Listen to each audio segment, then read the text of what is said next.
We tape our show live here in New York. We're live today, and one of the things that caught our eye, the mayor of New York recently really chastised taxi drivers for not picking up people in Chinatown, calling it outrageous on Twitter. That was the reaction some people had to, again, those fears related to the coronavirus. So we called Dr. Bruce Y. Lee. He's written about this hysteria surrounding the disease. He wrote about it in Forbes. He's with us now. Thank you so much for joining us. Get you to stand up here. Yes.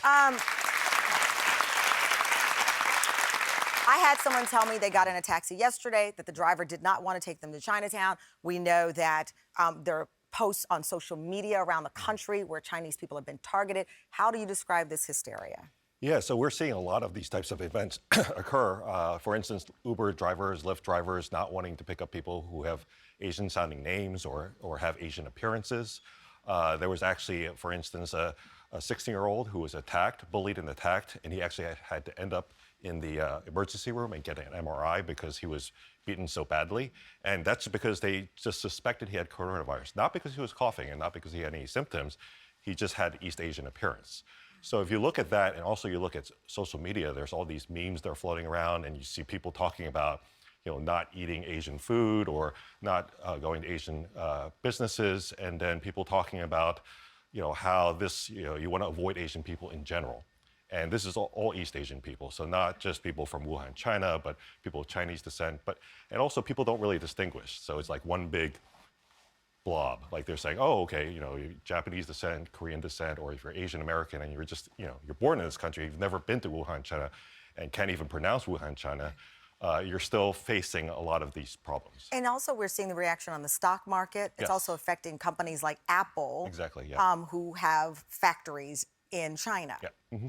What is the impact that does that have on how we see this? When we wake up, are we turning on one of the cable news and they're saying, oh my God, the stock market is plummeting because of this and the worldwide reaction? Does that contribute to the hysteria? Exactly, yeah. So it's being posed as something that's like very specific to China or China companies or Asian companies in general. But, the virus doesn't distinguish. The virus doesn't sit there and say, who should I infect? Oh, I'm going to infect that person over there because that person looks a certain way. Right.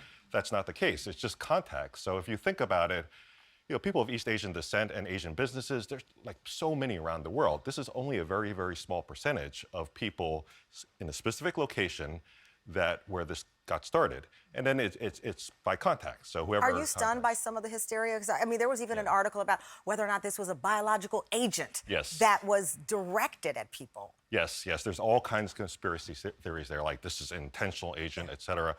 And it's not surprising because these emergencies tend to uncover things. Yeah. So uncover deep thoughts. Like I describe this as body odor, right? So people say, people don't think they have body odor, but then like when you don't use the deodorant, that is exposed. Right. So, these type of thoughts, this type of stereotyping, some of this racism, I think is already there, but the emergency is uncovering it. All right, thank you for writing about it. We appreciate you joining us today. Okay. Thank you.